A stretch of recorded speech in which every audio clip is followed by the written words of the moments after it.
இருக்கிற புது தெய்வ நாயகத்தை தான் நீங்க பார்த்துக்கிட்டு இருக்கீங்க. அதை மாத்துறதுக்கு நீங்க என்ன நினைச்சாலும் அது நடக்காது.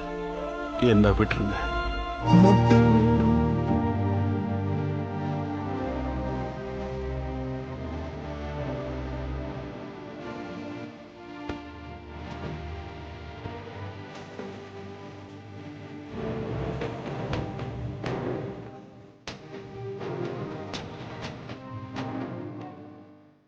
சித்தார்த், பொம்மையை நீயும் பிரிஞ்செடுத்தனாலதான் தாத்தா இப்படிப்பட்ட உறுதியான முடிவு எடுத்துட்டாருன்னு நினைக்கிறேன். நீ எப்படியாவது பொம்மையை கூட்டிட்டு வர வழியை பார்ப்பா.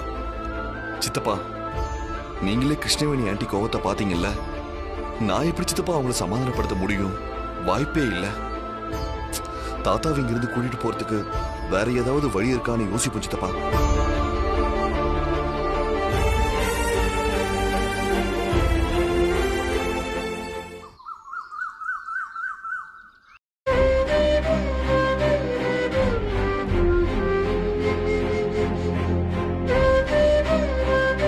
மட்டும் நான் எடுத்துக்கிறேன் தாத்தா.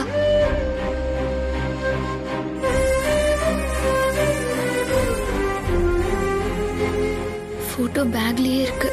அதை எடுத்து மாட்டினாதான் என்ன?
ஐயோ, என்ன இப்படி அபசகன மாதிரி போட்டோ விழுந்து உடைஞ்சிருச்சு. ஐயோ, நான் ஒருத்தி இத மாட்டாமலாவது இருந்திருக்கணும். இப்படி ஆயிடுச்சு.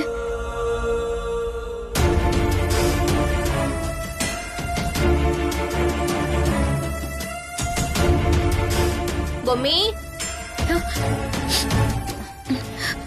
அம்மா, என்ன சத்தம் இங்க? அது ஒண்ணும் இல்லம்மா. சரி சரி, வா வந்து சாப்பிடு. எனக்கு பசி இல்லம்மா. எனக்கு சாப்பிடுறதுக்கு எதுவும் வேண்டாம். ஏண்டி, ஏன் பசிக்கல? பசிக்கலன்னா விடம்மா. இத பாரு பொம்மி, பதில் சொல்லு. திடீர்னு என்ன உனக்கு பசி இல்லைன்ற? அங்க இருந்து கொண்டு வந்த போட்டோவை எடுத்து மாட்டினேன். அது கீழே விழுந்து உடைஞ்சிருச்சு. அதான் ஒரு மாதிரி மனசுக்கு கஷ்டமா இருக்கு.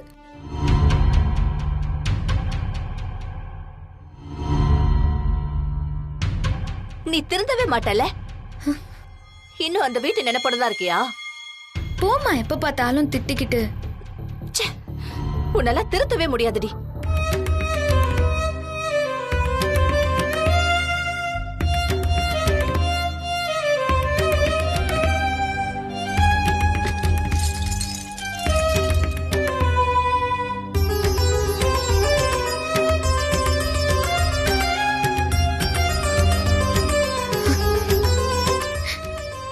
கிட்ட கூட அன்னைக்கு பேச முடியல.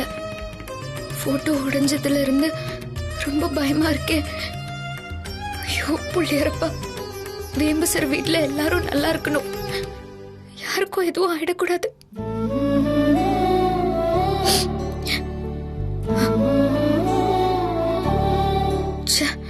போனை வேற அம்மா புடுங்கி வச்சுட்டாங்க. இப்ப என்ன பண்றது? சரி, சித்தி கிட்ட போனை வாங்கி பேசலாம்.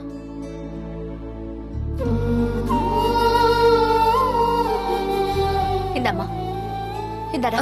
சித்தி, எனக்கு ஒரு உதவி செய்றீங்களா சித்தி? என்னம்மா, என்ன உதவி? கொஞ்சம் உங்க போனு கொடுங்களேன் சித்தி. இங்க பாருமா பொம்மி, அக்கா பார்த்தா ஒண்ணு கிடக்க ஒண்ணு ஆயிடும்.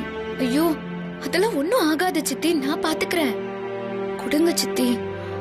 சரி சரி இந்த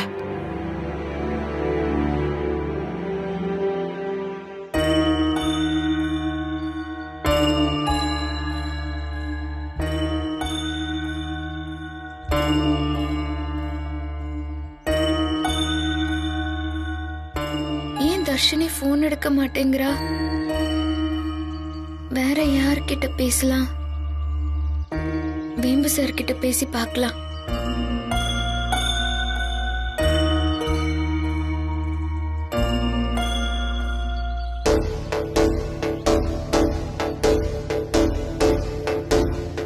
ஷோ போன் எடுங்க வேம்பு சார்.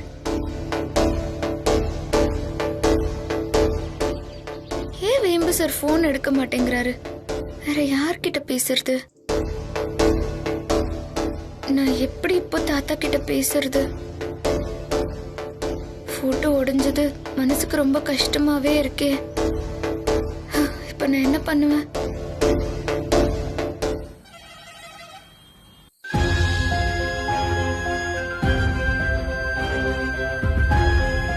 நான் பண்ண பாவத்துக்கு பிராயச்சித்தமாதான் நான் இந்த முடிவை எடுத்திருக்கேன்.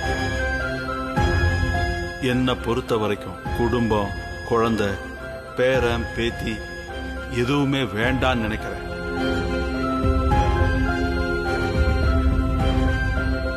தாத்தா இப்ப என்ன பண்ணிட்டு இருப்பாரு? அவருக்கு மட்டும் எப்படி தூக்கம் வரும்?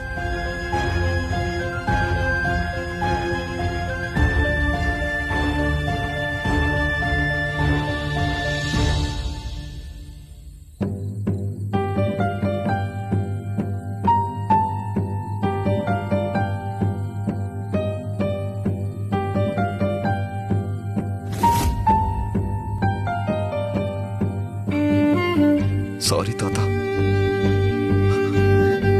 என்னால தானே நீங்க இவ்வளவு கஷ்டப்படுறீங்க. வீட்டுல கட்டில் மெத்த போட்டு நீங்க எவ்வளவு சொகுசா படுத்திருப்பீங்க. இந்த வயசுல உங்களை எங்க கொண்டு வந்து படுக்க வச்சிட்டேன் தாத்தா. மன்னிச்சிடுமா பொம்மி, என்ன மன்னிச்சிடுமா. என்னாலதான் உன் வாழ்க்கையே போச்சு பொம்மி. நான் உனக்கு பெரிய தப்பு பண்ணிட்டம்மா. அதனாலதான் எனக்கு நானே தண்டனையை கொடுத்துக்கிறேன். நான் சன்னியாசி ஆயிடுறேம்மா, என்ன மன்னிச்சிடுமா. என்னால எல்லாரும் மாத்தி மாத்தி கஷ்டப்படுறாங்க. ஒரு பக்கம் தாத்தா, வீட்டுல இருக்க எல்லாரும், இன்னொரு பக்கம் பொம்மி. ஆனா இப்ப தாத்தா சன்னியாசம் வாங்குறத தடுத்து நிறுத்தணும்னா பொம்மி திரும்ப வந்தாகணும். வேற வழியே இல்ல. பேசாம போய் கிருஷ்ணவேணி ஆண்டிகிட்ட கெஞ்சியாவது நான் பொம்மியை கூட்டிட்டு வரேன்.